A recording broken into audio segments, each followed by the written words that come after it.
Hello student. Today we discuss about definition of polymer and its classification. So first of all, we introduce you polymer.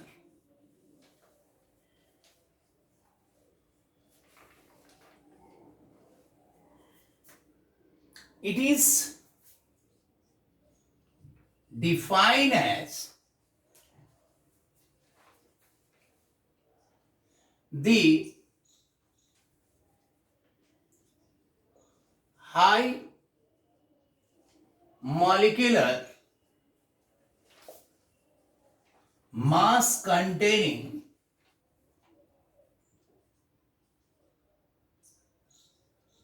substance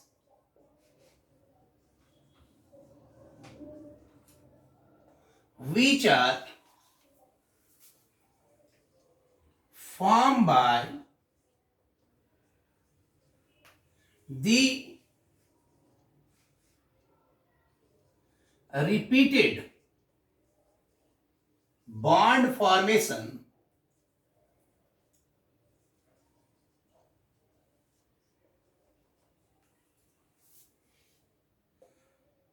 between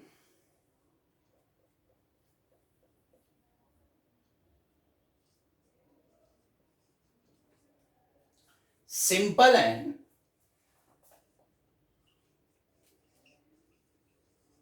small molecule, that is called polymer.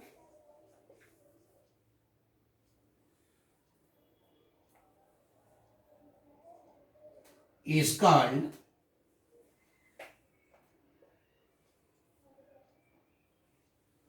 Polymer. देखिए बेटा, यहां पे हम लोग इस definition से इसे it is defined as high molecular mass containing substance. पहला कंडीशन है कि polymer has high molecular mass. High molecular mass. अब कितना? How much? That is 10 raised to power 3 to 10 raised to power 9 unit. ठीक है? Formed by repeated bond formation. Repeated bond formation होगा. माने it contain repeated bonding, मतलब it contain repeated bond formation. और ये bond भी होगा बेटा जी कोवेलेंट बॉन्ड.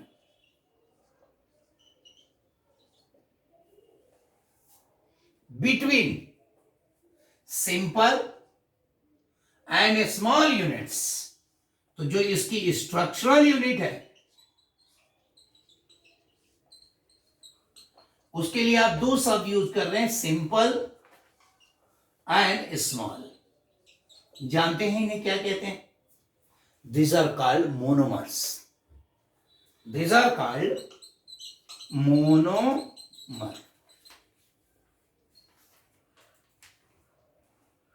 ये जो सिंपल और स्मॉल यूनिट्स हैं इस कॉल्ड मोनोमर, और इनसे जो बनता है तो ये जो सब्सटेंस बना that is called polymer. Between simple and small molecule, तो इसे जो हम कहते हैं ये आपका पॉलीमर कहलाएगा. जो ये आपका पूरा डेफिनेशन है. यानी इसमें से हमने निकाले 3 पॉइंट. पहला कि ये हाई मॉलिक्यूलर मास है, दूसरा कि ये रिपीटेड बॉन्ड फॉर्मेशन इन्वॉल्व करता है, और तीसरा कि इसकी स्ट्रक्चरल यूनिट जो होती है वो सिंपल जो स्ट्रक्चरल यूनिट होती है उसे हम लोग कहते हैं मोनोमर. यानी अब अपने पास जो बात आ रही है कि पॉलीमर क्या है, तो पॉलीमर्स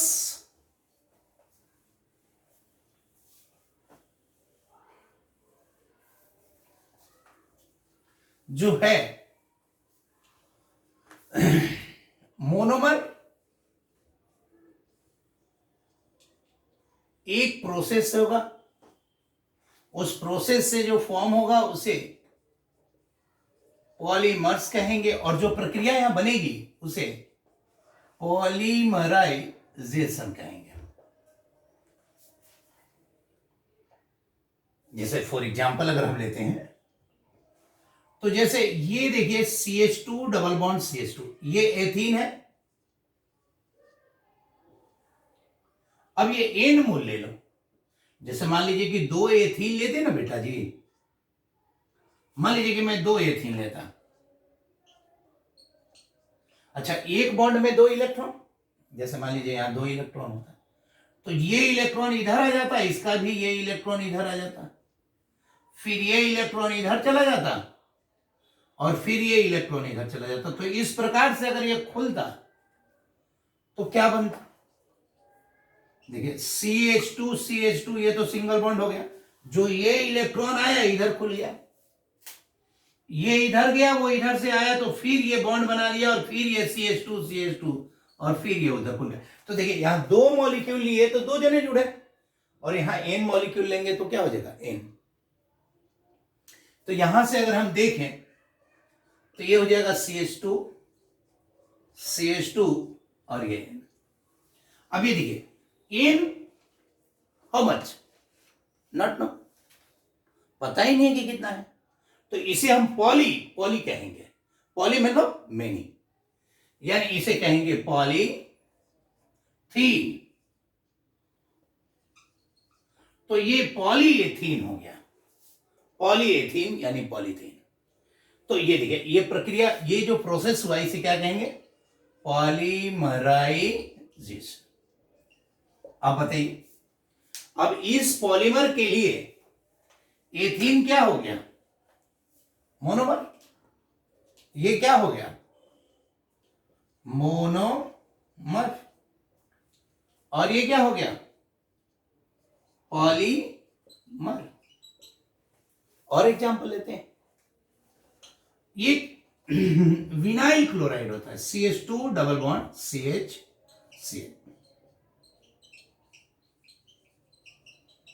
अब ये जो विनाइल क्लोराइड है, अगर ये आपस में जुड़े और पॉलीमराइजेशन किया जाए तो क्या होगा, तो इसके बाद अगर हम ये देखते हैं तो ये CH2 और ये, अभी देखिए विनाइल के आगे पॉली लगा दीजिएगा तो क्या हो जाएगा भाई, पॉली विनाइल क्लोराइड, यानी PVC, जो पाइप वगैरह बनता है PVC का, वो इसी का बनता है। एक और एग्जांपल मैं दिखाता हूं, अगर मैं, याद है आपको सेलुलोज, याद होना चाहिए, ग्लूकोज से बनता है, यानी C6H12O6, इनमें से NH2O निकाल जाए, कंडेंसेशन कर दीजिए, और ये आपस में जुड़ जाए तो क्या बचता था, याद कीजिए C6H10O5, देखिए 2 हाइड्रोजन निकला और 1 ऑक्सीजन, n टाइम्स। तो ये अगर ग्लूकोज होता था तो ये क्या है,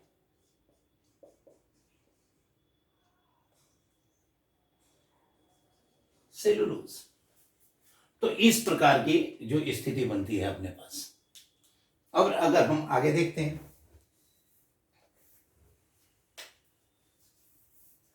कि अब पॉलीमर तो हम बना ले रहे हैं, हमने ये जाना कि छोटी छोटी सिंपल यूनिट्स आपस में जुड़कर लंबी रिपीटेड कॉम्बिनेशन अगर फॉर्म करती है तो उसे हम पॉलीमर कहते हैं। बट एक शब्द आता है डिग्री ऑफ पॉलीमराइजेशन। क्या आता है बेटा? Degree of polymerization. अब ये देखिए, डिग्री ऑफ पॉलीमराइजेशन, ये एक शब्द है। It tells about number of monomer present into any polymer. It represent the number of monomer present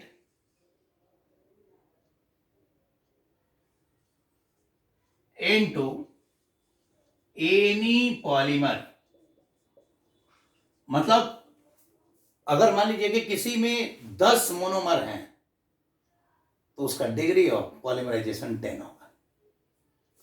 तो अब इससे इसका मास भी निकाल सकता है। जैसे मान लीजिए कि मास ऑफ पॉलीमर निकाल रहे हैं तो ये हो जाएगा n into mass of monomer. अब ये देखिए, मास ऑफ पॉलीमर और ये मास ऑफ मोनोमर। अब ये देखिए, मास ऑफ पॉलीमर और मास ऑफ मोनोमर।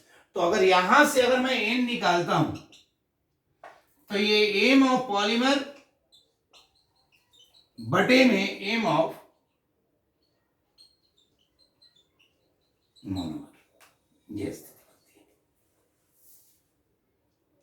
यानी डिग्री ऑफ पॉलीमराइजेशन को हम ये भी कह सकते हैं, it represent the ratio of mass of polymer to the mass of monomer. यही है ना degree of polymerisation.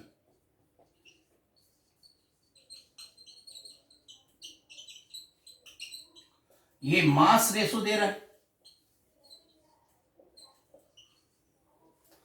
Polymer to monomer.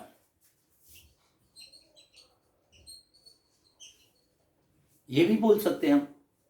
तो ये तो एक पॉलीमर का जो इंट्रोडक्शन हो गया, उसका डेफिनेशन हो गया। अब जो हम इसकी बात करेंगे कि क्लासिफिकेशन ऑफ पॉलीमर की, तो बेटा पॉलीमर को कई तरह से क्लासिफाई किया जाता है। एक एक करके पहले हम उसको केवल आज की क्लास में इंट्रोड्यूस करेंगे, उसके नाम सिर्फ आपको इंट्रोड्यूस करेंगे, बाकी उसको एक एक टॉपिक लेके आगे स्टडी किया जाएगा। तो सबसे पहला जो होगा, क्लासिफिकेशन ऑफ पॉलीमर। अब ध्यान से देखिए बेटा, पहला जो हम इसको क्लासिफाई करेंगे on the basis of nature of source of monomer. Nature of source of monomer, यानी जो उसका मोनोमर है, उसका जो सोर्स है, उसके नेचर के आधार पर बांटेंगे। 3 टाइप्स में हम बांट सकते हैं इसको। एक ऑर्गेनिक पॉलीमर,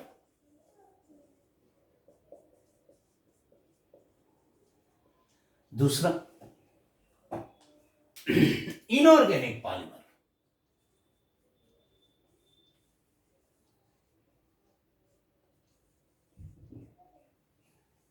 और तीसरा biopolymer.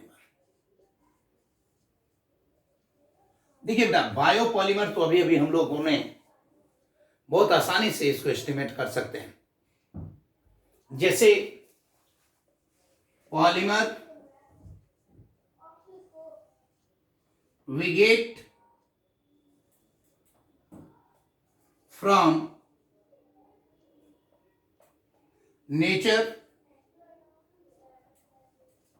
that is in living things। सजीवों में जो हम लोग पाते हैं, जैसे आप बोल दीजिए प्रोटीन, सेलुलोज, जैसे प्रोटीन्स हो गया, सेलुलोज हो गया, ग्लाइकोजन हो गया, ये सारे जो बायोपॉलीमर्स हैं, कार्बोहाइड्रेट हो गए एटसेट्रा, ये ऑर्गेनिक सब्सटेंस तो है, ये याद रखिएगा, दीज आर ऑर्गेनिक सब्सटेंस।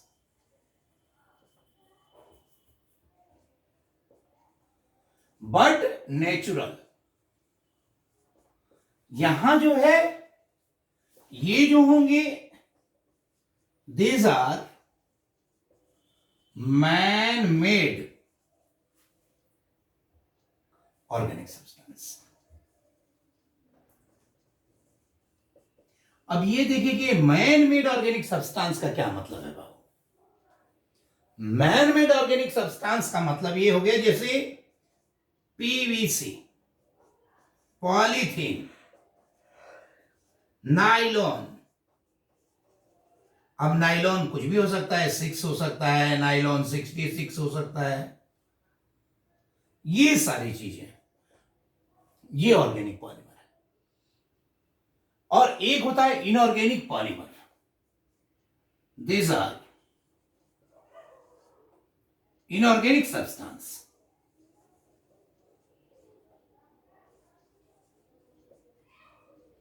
अब इनऑर्गेनिक सब्सटेंस मतलब क्या, जैसे सिलिकेट जो आपका क्वार्ट्ज होता है, एस्बेस्टॉस होता है, silicate, pyrosilicate, orthosilicate, chain silicate, ring silicate, ये जो होते हैं सब, तो ये जो होते हैं सिलिकेट। अच्छा, ऑर्गेनिक सिलिकेट होते हैं तो सिलिकॉन्स बोलते थे उसको, याद कीजिए 11th में है ये, यानी सिलिकॉन्स। अच्छा, जियोलाइट, एल्युमिनियम सिलिकेट, जियोलाइट्स, ये भी पॉलीमर ही है, लेकिन ये सारे जो पॉलीमर हैं वो आपका इनऑर्गेनिक पॉलीमर है। लेकिन आपका जो 12th का सेक्शन जो इस साल आपको पढ़ना है उसमें मेनली यही है, ऑर्गेनिक पॉलीमर की बात करेंगे। वो तो बायोमोलिक्यूल में हम लोगों ने पढ़ना है अलग से चैप्टर में, लेकिन इसे हम लोग इस पॉलीमर चैप्टर में मेनली इसी को डिस्कस करना है हमने। अब इसका अगला कैटेगरी देखते हैं। अगर मैं क्लासिफिकेशन को on the basis of source categorize करूं, अगर on the basis of source करें तो 3 कैटेगरी बनाएंगे बेटा, natural, synthetic and semi synthetic. On the basis of source, एक होगा बेटा ये नेचुरल पॉलीमर। नेचुरल पॉलीमर जैसे वुल हो गया, कॉटन हो गया, रबर हो गया, एटसेट्रा। दूसरा जो है सिंथेटिक, और एक हो गया सेमी सिंथेटिक। अब देखिए सिंथेटिक में क्या है, लिसन, जैसे नाइलॉन है, टेरिलीन है, टेरिलीन माने पॉलिस्टर। अब इन दोनों को अगर मिला के कोई बनाया जाए, जैसे टेरी कॉट हो गया, टेरिलीन और कॉटन, तो टेरी कॉटन, टेरियोल, या सेलुलोज में मिला देते हैं nitrocellulose, cellulose acetate, gun cotton, है ना, उसको अगर हम बना लेते हैं तो उसमें माने वो सेमी सिंथेटिक का कैटेगरी आ जाएगा। अच्छा, थर्ड अगर हम करें on the basis of nature of monomer,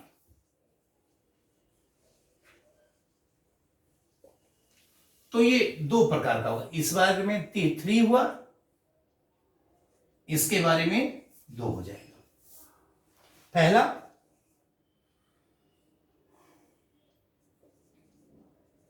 homopolymer और एक होगा कोपॉलीमर। कोपॉलीमर 4 प्रकार के हो जाएंगे बेटा जी। जब इसको डिटेल हम लोग पढ़ेंगे तो, जैसे अल्टरनेटिंग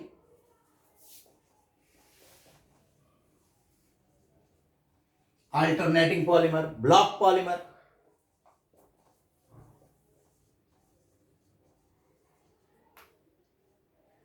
अल्टरनेटिंग पॉलीमर हो गया, ब्लॉक पॉलीमर हो गया, आपका रैंडम पॉलीमर हो गया,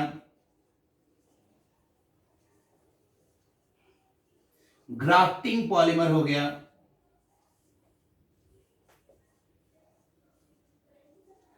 ये सब को पॉलीमर, होमो माने एक ही तरह से, जैसे ये होमोपॉलीमर एक ही प्रकार का मोनोमर होगा, इसको हम डिटेल पढ़ेंगे अलग टॉपिक से। और कोपॉलीमर मतलब एक से अलग, जैसे A B A B A B A B, एक से ज्यादा प्रकार का मोनोमर होगा को, तो वो हो जाएगा। तीसरी के बाद अगर हम चौथी कैटेगरी ट्राई करें कि मेथड ऑफ प्रिपरेशन के आधार पर, अगर मैं मेथड ऑफ प्रिपरेशन के आधार पर बांटूं तो इसका दो टाइप बनेगा। कौन कौन भाई? Addition polymer, condensation polymer. Method of preparation, एक हो जाएगा एडिशन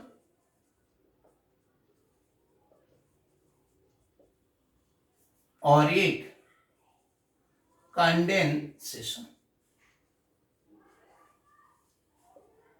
अब ये देखिए, एडिशन पॉलीमर को हम लोग इस चेन ग्रोथ पॉलीमर भी कहते हैं। मैकेनिज्म के आधार पर अगर इसी को कैटेगराइज करें on the basis of mechanism,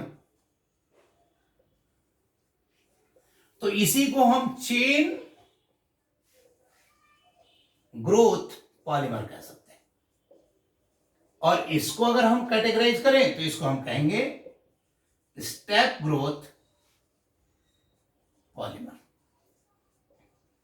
तो इसी चीज को एक और नाम दे सकते थे हम। अगर मैं अगर इसको कैटेगराइज करूं बाबू, तो हम इसको नेचर के आधार पे, इनको स्ट्रक्चर के आधार पे कैटेगराइज कीजिए, on the basis of structure. Basis of, तो ये तीन प्रकार के होंगे, लीनियर पॉलीमर, एक होता है बेटा जी ब्रांच पॉलीमर, है ना, ब्रांच पॉलीमर, एक होगा बेटा जी क्रॉस लिंक पॉलीमर, और लास्ट वन कैटेगरी होगा जो हम इनके इंटरमॉलिक्यूलर फोर्स ऑफ अट्रैक्शन के आधार पे अगर हम बांटते हैं इसको, जानते हैं, तो इसकी चार कैटेगरी बनेगी on the basis of intermolecular force of attraction.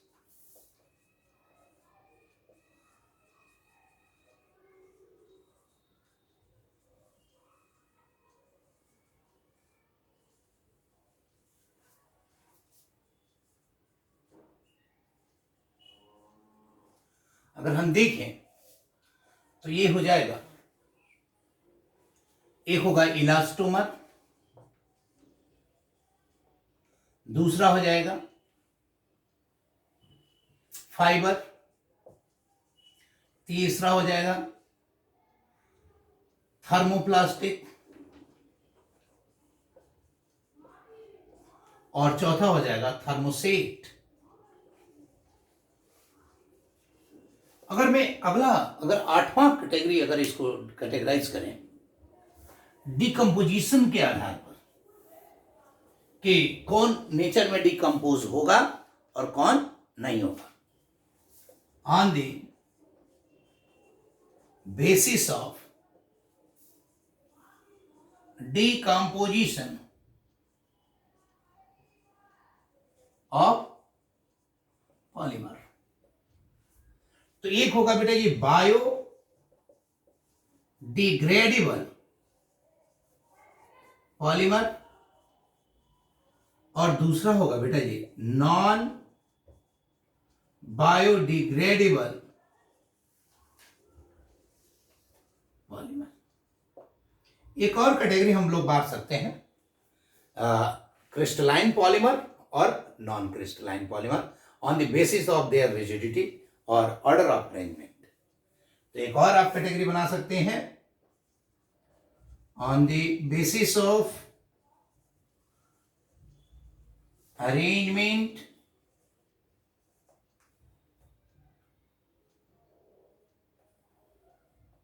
of monomeric unit, crystalline polymer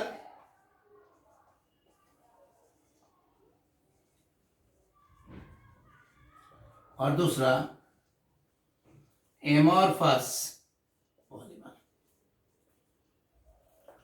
तो इस प्रकार से अगर आप देखें तो total 9 types of variety of different mod हैं जिसके आधार पे आप पॉलीमर को कैटेगराइज कर सकते हैं। तो आगे के जो लेक्चर्स होंगे हर एक टाइप से हम उसको उसका एक्सप्लेनेशन के साथ उसको कैटेगराइज करेंगे, उसके एग्जाम्पल दिया करेंगे। आप लोग एक भी वीडियो लेक्चर इसका नहीं छोड़ना है, इसमें एक भी लेक्चर, और कंसिस्टेंटली उसको पढ़ना, उसके साथ उसके जो भी क्वेश्चन है उसको बनाइए, कीजिए बेटा। Best of luck. Thank you बेटा।